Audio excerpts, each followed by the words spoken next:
మరికొన్ని crime news ను brief గా చూద్దాం. గుంటూరు లాలాపేట సమీపంలో ఓ విద్యుత్ పరికరాల దుకాణంలో చోరీ కేసులో దొంగల్ని పట్టుకున్నారు పోలీసులు. షాపు తాళాలు పగలగొట్టి లక్షల విలువ చేసే కాపర్ వైర్, ఇతర పరికరాలు ఎత్తుకెళ్లారు దొంగలు. చివరికి ఇంటి దొంగే ఇదంతా చేశాడని విచారణలో తేలింది. దొంగిలించిన సొత్తు అమ్మేసి డబ్బులతో జల్సా చేశారు ఈ దొంగలు. ఇంటి దొంగతో పాటు ఇతడికి సహకరించిన వారిని కటకటాల్లోకి పంపిన పోలీసులు 8 లక్షల విలువైన వస్తువుల్ని స్వాధీనం చేసుకున్నారు. హైదరాబాద్ చైతన్యపూర్లో చైన్ స్నాచింగ్ కలకలం రేపింది. కొరియర్ వచ్చిందని ఓ ఇంటికి వెళ్లి డోర్ కొట్టిన దొంగ మహిళ కంట్లో కారం కొట్టి దాడి చేశాడు. మహిళను బంధించి 2 తులాల బంగారు పుస్తెలతాడు, చెవి కమ్మలు తీసుకుని పారిపోయాడు. మహిళ అరుపులు విని పక్కింటి వాళ్లు వచ్చి డోర్ తీయడంతో అసలు విషయం బయటపడింది. దుండగుడి దాడిలో తీవ్రంగా గాయపడ్డ మహిళను ఆసుపత్రికి తరలించారు. అకారణంగా తనపై కేసులు పెడుతున్నారని మనస్తాపం చెందిన ఓ వ్యక్తి పోలీస్ స్టేషన్ ఎదుట ఆత్మహత్యాయత్నానికి పాల్పడ్డాడు. కరీంనగర్ జిల్లా గోదావరిఖనికి చెందిన రాజయ్యకు రామగుండం డిప్యూటీ మేయర్ సాగంటి శంకర్, మల్లికార్జునలతో గొడవలున్నాయి. ఈ కారణంగా ఇద్దరూ కలిసి రాజయ్యపై ఇటీవల 2 టౌన్ లో ఫిర్యాదు చేశారు. తనపై తప్పుడు కేసులు పెడుతున్నారంటూ రాజయ్య స్టేషన్ ఎదుటే పురుగుల మందు తాగాడు. వెంటనే పోలీసులు రాజయ్యని ఆసుపత్రికి తరలించారు.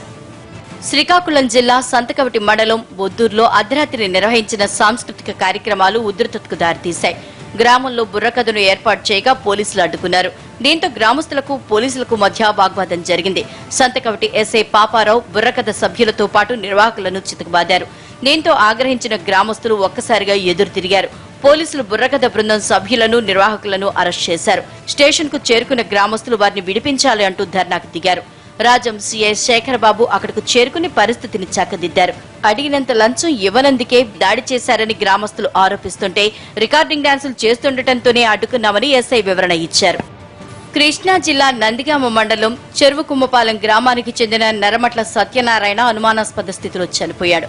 మధ్యాహ్నం తల్లికి ఫోన్ చేసిన సత్యనారాయణ, అమ్మా నా పని అయిపోయింది అని కాల్ కట్ చేశాడు.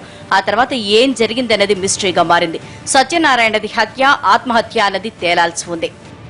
కృష్ణా జిల్లా నూజివీడు పట్టణంలో చిట్టీల పేరుతో కుచ్చుటోపీ పెట్టి పారిపోయిందో మహిళ. 18 ఏళ్లుగా చిట్టీలు నిర్వహిస్తున్న రత్నకుమారి దాదాపు 2 కోట్ల రూపాయల మోసానికి పాల్పడింది. రత్నకుమారి కుటుంబ సభ్యులు కూడా పరారులో ఉండటంతో బాధితులు పోలీసులను ఆశ్రయించారు.